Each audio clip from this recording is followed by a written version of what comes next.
Real Estate 2021 Deep Dive. Are prices going to crash or boom? I'm going to explain this to you in 3 simple, fast steps. Step number 1, let's get into the details, the minutia, so we can start to understand the probabilities of prices going up or down. Let's start with a chart of U.S. home prices adjusted for inflation. Goes back to 1999 all the way to 2021. And if you look at a chart going back even further, the one I like to reference in all of my real estate videos, it goes back to 1900. And we can see all the way until 1997 or 98, so almost 100 years, prices were almost identical when you adjust for inflation. So if we start right around 1999, we know that's close to our historic trend line going all the way back to 1900. And I've got that historic trend line to the left of the chart that's slightly lower than our 100 starting point, but it was going up slightly. So in 1999, we start at 100, and this isn't a specific price. This is just an index, so that's our starting point. And as most of us know, this chart goes parabolic until we get to 2006, and then it starts to come down. We have the GFC, and it bottoms out in 2012, where very close to its historic trend line, that's my point, adjusted for inflation going all the way back to 1900. It bottoms out in 2012, starts to go up again to a point where it was kind of flatlining prior to the cerveza sickness, but then it's gone up dramatically since then to a point where inflation-adjusted prices today are even higher than they were at the top of the bubble in 2006. So the question on everyone's mind is, George, are prices going up or down? So let's start to analyze this further. The first question we have to ask ourselves is, what is going to happen to wages? Or what's the most probable outcome? Are wages, real wages adjusted for inflation, are they going to go up or are they going to go down? Are they going to flatline? What would need to happen in order for wages to go up or down, as an example? Well, to go up, we would most likely have to have more stimulus, more stimmy checks. We know that incomes went up from 2019 to 2020 by over 6%, a staggering amount. And that's a direct result of stimmy checks and increased unemployment benefits. But we also know that unemployment during the cerveza sickness got to a point much higher than its worst point in 2008, 2009.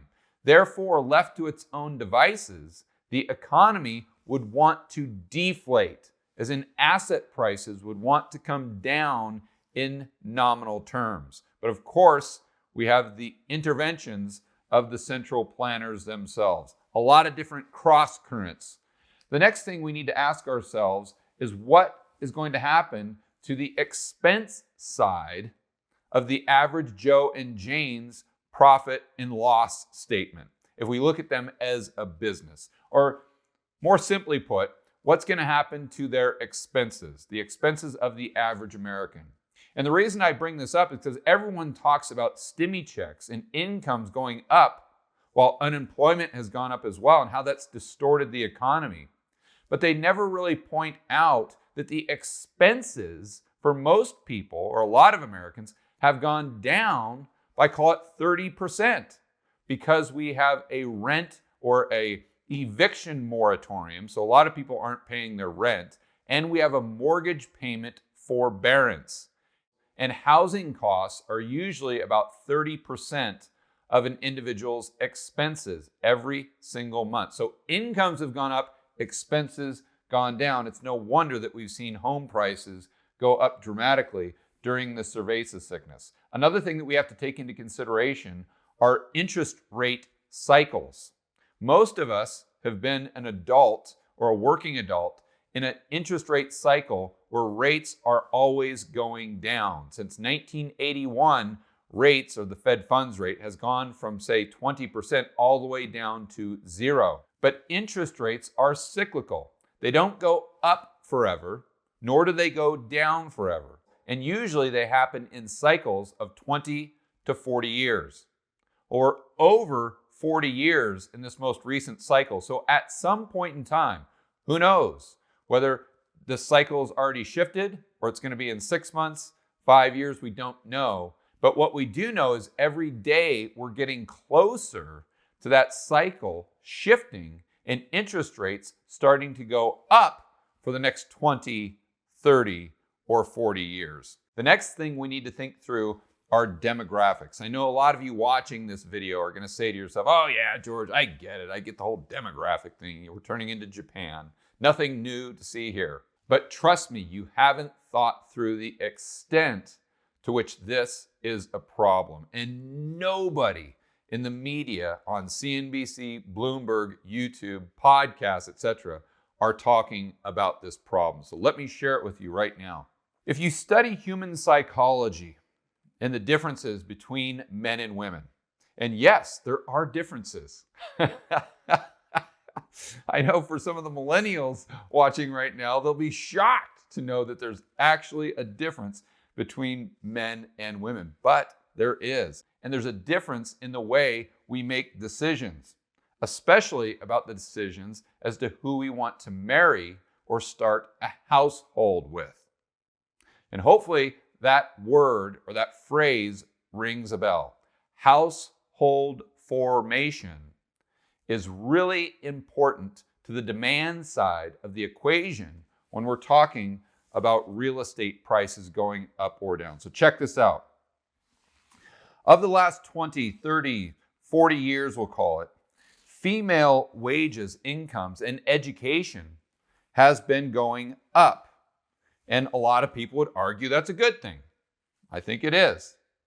But there's pros and cons, like everything in life. If we can assume that male education and wages have gone stagnant, and I would argue that the education level has actually gone down, and the female wage level and education level has gone up. Now, you may say, okay, George, well, the education level or the wage level isn't up to the point of men yet, and that may or may not be true. That's a discussion for a completely separate video. But the bottom line is the trend is up for females and flat for males. Why is this important? Because the way females make decisions, usually, on who they want to date, or especially who they want to marry, is based on something called hypergamy. All this is a fancy word for saying that women like to date sideways and up when it comes to a socioeconomic ladder. And it's not to say that all women are gold diggers or anything like that. It's just to say that usually women like to date or marry guys that are making a little bit more money, have a little bit higher education, or from a social standpoint are perceived with higher value. Men, they don't care about that.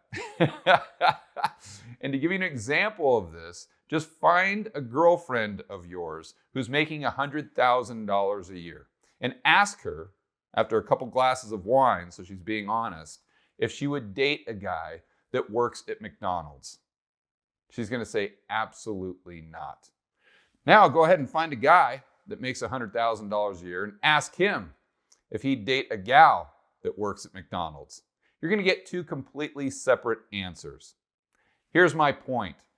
As the education and income levels of women get higher and higher and higher, if the levels of men remain flat, there's going to be fewer and fewer men that those female perceive to be adequate to form households with.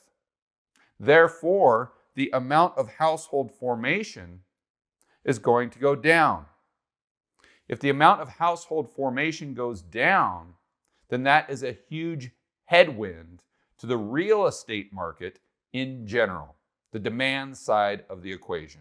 Now, let me be clear. I'm not saying this is the only thing that matters. I am saying it does matter. It is a cross current, and it's something that nobody is talking about or thinking through. And I think if they're trying to make a truly educated decision on what the probabilities are, they should be thinking this through very, very thoroughly.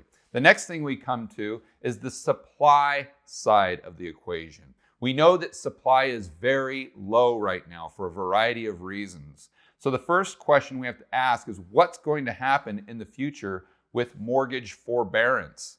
Because if forbearance is discontinued, there's millions of Americans right now that can't afford to make their payment. Therefore, they could be forced to sell their home, which could bring a lot more supply onto the market, creating a headwind for prices. The next thing is building. We know that builders aren't creating a lot of home stock right now or additional home stock because price per square foot to build has gone up dramatically. But that could be just a short-term supply shock. We just don't know yet. And another part of that equation are regulations. So you've got to ask yourself, do you think regulations are going to be increasing in the future or decreasing? We talked about the costs of building, but we have to remember the economic golden rule. The cure for high prices are high prices, just like the cure for low prices are low prices. So we know that lumber, as an example, is quadruple the price of what it was a year and a half ago. But what that means is there's going to be more supply coming online, depressing prices, and that is a throughput cost for the rest of housing. At a certain point, prices have to get to a level where it's profitable for businesses and builders to start building housing stock again, and therefore creating a headwind, or at least setting a ceiling to current prices going up. Now let's talk about asset prices. And this, like the nuance of demographics, is something that nobody is talking about or thinking through. And I'm not referring to asset prices like real estate. I'm talking about the stock market. Let's think about this. A lot of baby boomers, or most baby boomers, retirement is dependent upon stock prices. Their purchasing power revolves around the number of the S&P 500. If the S&P 500 goes up, they have more purchasing power, more wiggle room. They can actually go out and spend money. But if the stock market goes down, let's say, by 50, 60%, they've got big, big problems when it comes to their purchasing power. They don't want to go back and work. They're not going to get a gig at Walmart unless they absolutely have to. They've got equity in their home, so they're going to be forced to sell their home to cover their living expenses. This could create additional supply for the market, or it could reduce the supply, create more demand if asset prices go up. These are just some of the items that you need to think through to determine the probabilities of home prices going up or down in 2021. And make sure you stay tuned to step number 3, because I'm going to give you my opinion and my rationale as to why I think prices will go up or down in the near future. Step number 2, the bigger picture impacts all prices in the housing market. A lot of real estate guys and gals really get caught up in the minutia as far as the school district and where the property is and what the demographics in the local area are, the population flows, maybe interest rates, and all those things are important. But what we found out during the GFC is if something goes wrong with the banking system, all housing prices, or most all housing prices, will go down. It's just like that saying that a rising tide lifts all boats in the harbor, but a tide going down lowers all of the boats in the harbor as well. So we reference back to our long-term chart of housing prices adjusted for inflation. But now let's think through liquidity. How are the transactions in the real economy between buyer and seller happening? Usually with debt. So if there's no debt for this person to borrow, let's say all the banks just close shop, there's going to be a lot fewer transactions, a lot less liquidity, a lot less purchasing power. Therefore, prices, like we saw in 2008, would definitely come down, especially in a housing market like the United States that's so heavily dependent upon debt. So let's review the repo market and remember how it plays into home prices. The Fed has done QE 1, 2, 3, 4, now basically QE infinity, providing all these bank reserves and liquidity for the banking system. Prior to the GFC, the Fed really wasn't in the equation too much at all, but now, unfortunately, that's definitely a reality. The repo market is far more micromanaged today. But basically what happens is bank A, B, and C transact with one another in the repo market with financial institutions like Fannie and Freddie, hedge funds as well. So if there's a problem with the repo market, if it's not running on all 8 cylinders, that's definitely going to affect the amount of loans or the lending standards for the real economy and the housing market. I remember when I got into real estate investing in 2012, I couldn't even get a loan to buy a house, and I had a fantastic credit score, a great balance sheet, and a lot of income. Banks just weren't lending, and that was a result of what happened during the GFC. Again, another reason why home prices went down. But let's think through the collateral that was being used prior to the GFC. This is kind of a pie chart, or my version of a pie chart. Prior to the GFC, most of the collateral in the repo market were mortgage-backed securities. We had a much lower percentage of treasuries being used, but now it's the complete opposite. There are mortgage-backed securities still used, but now they are the minority, where the treasury bills and treasuries are the majority of the collateral being used. So my point was the repo market and the liquidity, the plumbing of the monetary system froze before because home prices went down and people or entities, banks, became very leery of mortgages themselves.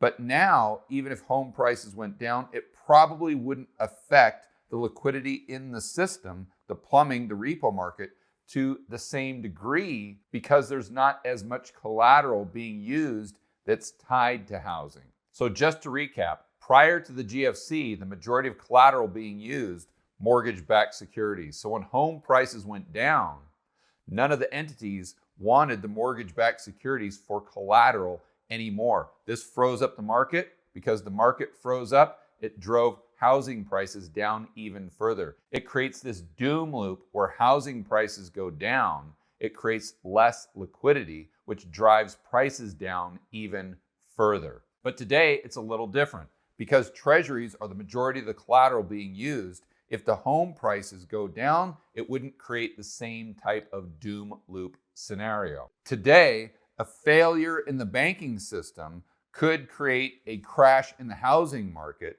but a crash in the housing market most likely would not create a failure in the banking system itself. One more thing I'd like to point out, in many markets around the world, there's very little debt in the system, such as Colombia, a place where I've invested heavily in real estate since 2015. Now there's pros and cons. The pro to a market like that is there's almost no chance that you have a crash because no one has a mortgage payment. Everyone buys their house with cash. With the United States, the pro is you can sell your house in 2 or 3 days. It's really quick. And you can get an interest rate of 4 or 5%. But it creates a market that's much more fragile from the standpoint that if something happens to the banking system, regardless of what's going on in the real economy, home prices are most likely going to come down. But the main takeaway from step number 2 is to point out that all boats in the harbor go up and down with the tide. Also to point out that the plumbing of the system isn't as dependent on the housing market and mortgage-backed securities today as it was prior to the GFC. Step number 3. Now I'm going to give you my predictions for the real estate market and tell you if I think it's going to crash or boom. And I'm going to reveal some concepts right now that I can promise you are going to blow your mind. So make sure you're paying attention and taking notes on this one. But let's start by thinking through the actual numbers. The average Joe, and if you can see him here, this whiteboard I'm using today is a lot smaller than the normal one I typically use. But let's assume the average Joe is buying a home and the price today is $100,000. Well, the way they think this through is they're going to take out a loan for $100,000 to buy the house. They may put $5,000 down, let's say. And then Dave Ramsey would tell them that this is the way you do the math. The house will most likely appreciate by, call it 4% per year. So that means after 30 years, the price of the home will be $324,000. The loan, when you include the down payment and all the interest you pay, $168,000. So you made a profit. You increased your purchasing power, your net worth by $156,000 or by $5,200 per year. But as most of you can imagine, Dave Ramsey is wrong. And he is really, really wrong. He's not even close. Because every one of you watching this video right now really doesn't care about the amount of currency units you have in your bank account. What you really care about is the purchasing power of those currency units.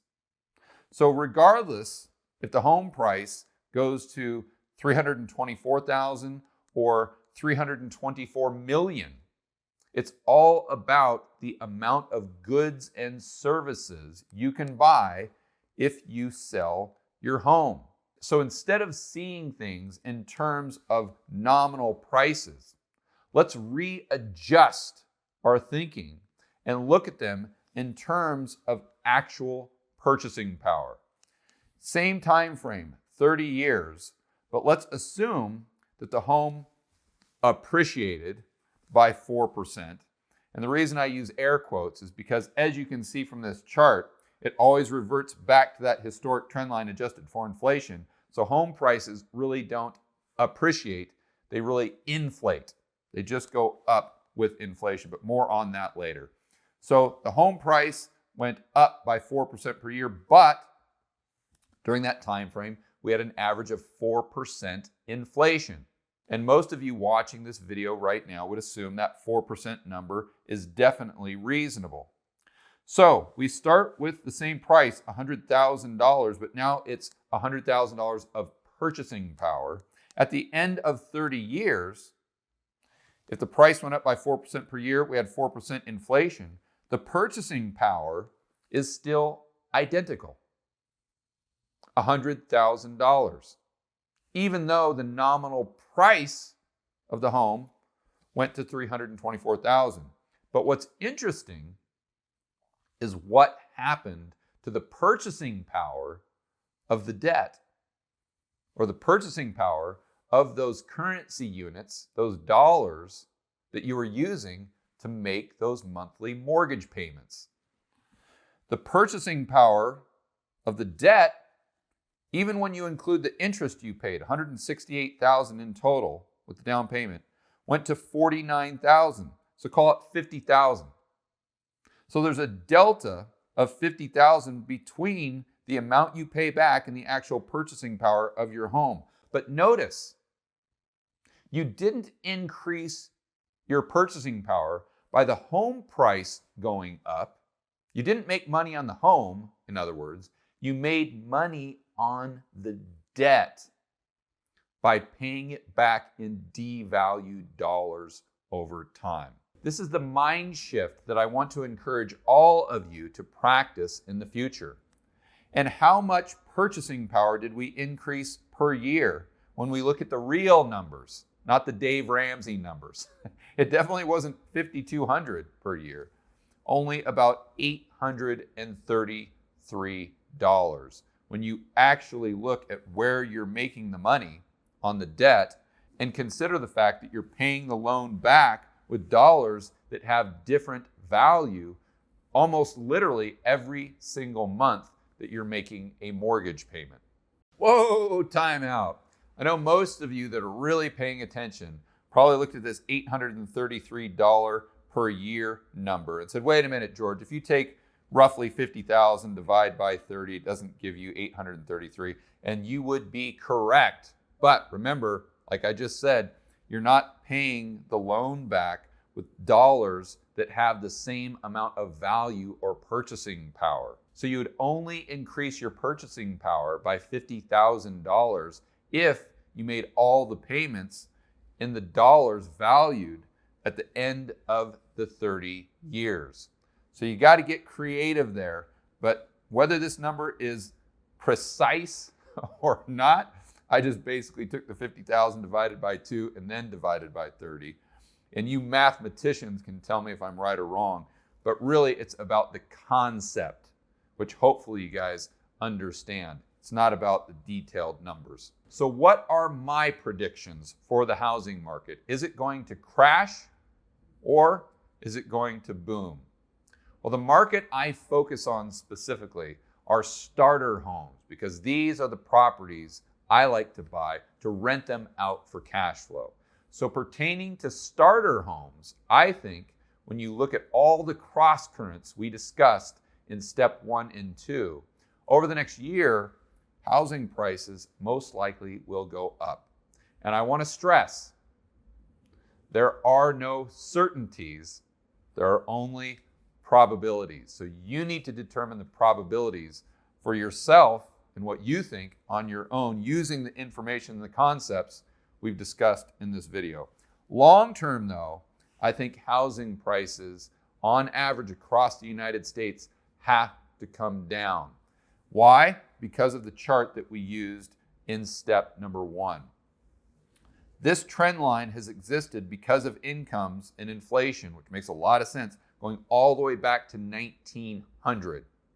So the only way for prices to continue to increase or stay at this level is if interest rates continue to go down, which is going to be very tough because the Fed is already at the zero lower bound, or if real wages and incomes go up significantly. And I definitely do not see that happening with as many economic distortions as the Fed and the central planners and the government are creating right now with their trillions of dollars in stimulus, quantitative easing, etc. And you guys know from watching my videos the degree to which they're destroying the economy right now with their monetary heroin and central planning. But the question becomes, do we come back down to our historic trend line in nominal terms or in real terms? And I think most likely we will come back down to this point in real terms, adjusted for inflation. So let's just assume for a moment that home prices continue to appreciate at about 4% per year. But we have an inflation rate of 7 or 8%. If you take that out 10, 15 years, although prices in nominal terms are going up every single year, prices adjusted for inflation would gradually come back down until they hit the historic trend line. Maybe even lower, but they would at least get back to where they were 2012 in the late 90s and going all the way back to 1900. For more content that'll help you build wealth and thrive in a world of out-of-control banks and big governments, check out this playlist right here, and I will see you on the next video.